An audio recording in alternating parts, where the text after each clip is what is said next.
Any steel coming into the United States is going to have a 25% tariff. What about aluminum, sir? Aluminum too. 10%? 25%. 25 for aluminum. 25 for both. I'll be announcing probably Tuesday or Wednesday at a news conference reciprocal tariffs, and very simply, it's if they charge us, we charge them.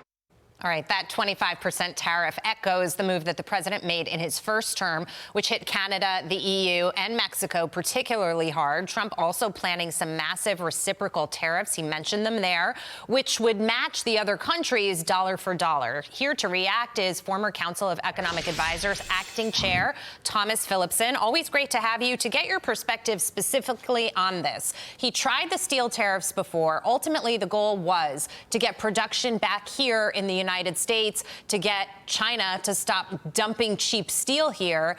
It didn't necessarily go where it could have gone because he didn't win a consecutive second term, and the Biden administration just kind of let it fall. Do you think that he has what it takes to bring that manufacturing back, to bring the steel production back here to the United States this time around, and to make that a long-standing part of our economy? Well, I think it's clearly going to have an effect. That in 2018 we launched those tariffs, and imports for steel are down 1/3 the last decade, most of which took place after 18. So it did have an effect.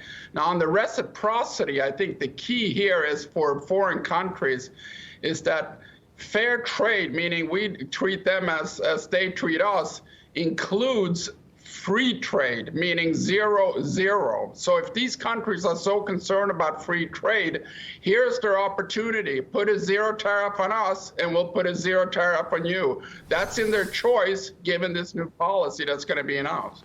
Thomas, one thing we never hear about is all the tariffs that come at American products, American companies going anywhere, whether it's to the EU or any other country, even the Caribbean islands. The numbers are there. But in the press conference, to your point with the Japanese PM, they talked about leveling the playing field, in my way of paraphrasing it, between the two countries. And that, I think, is an important approach. Do you think that's going to be effective? Yeah, the key here is that U.S. is, the victim, not the criminal in tariff setting across the world. Obviously, the international press and foreign countries wants to basically portray us as the criminal. But we are tariffing other countries less than they are tariffing us. That was documented in the economic report of the president that our unit, Council of Economic Advisors, put out 3 years in a row, essentially.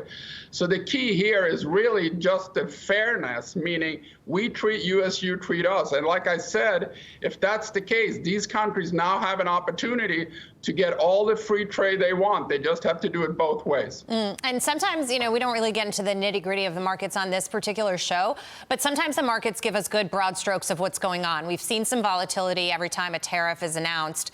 And then in the specific case of Canada and Mexico, then there, of course, was the pause. But now we're talking about new ideas here. We've also got China on the table. Markets really did not react today. And I think that's a positive sign. They're starting to digest that this is a policy that is here to stay, and it won't have as big of an impact as the left-wing media would like you to think on prices. Exactly. So this has been again and again deemed to be very inflationary. That's missing 2 points. These are U.S. imports very little compared to other countries. So look at aluminum and steel. It's $50 billion roughly combined. That's 0.2% of our GDP, if you think of it in relative to the economy.